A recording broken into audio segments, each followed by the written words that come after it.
May nakita ang babae isang basahang itim na gumagalaw sa kalsada. Sa una ang babae ay nagtataka at tinitigan mabuti inusisa at nang biglang naglakad. Ito pala ay isang asong gala. Ang aso ay natatakpan ng makapal na balahibo at makikita sa kanyang mukha na hindi komportable dahil dito. Pinahid ang sarili sa lupa para maibsan ang sakit na nararamdaman nito. Ang baho at endumi ay umaalingaso sa aso, ngunit ang babae ay walang indek na dinalhan ng ilang pagkain upang mapaamo ang aso. Ang maliit na aso ay sabik na kinain ang pagkain na dala ng babae. Nang ang babae ay akmang aalis na, ang aso ay sumunod sa kanya. Ang kanyang mukha ay natatakpan ng makapal at mabaho nitong balahibo. Pero bakas at makikita mo sa kanyang mukha ang kagalakan. Napagdesisyonan ng babae na iuwi ito, at ang kanyang kasintahang lalaki ay masaya na tinulungang gupitan ito.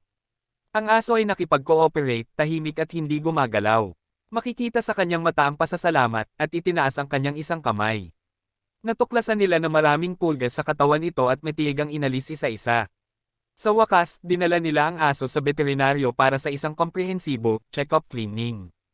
Ngayon ang aso ay nakahanap ng bagong tahanan at napapaligiran ng pagmamahal.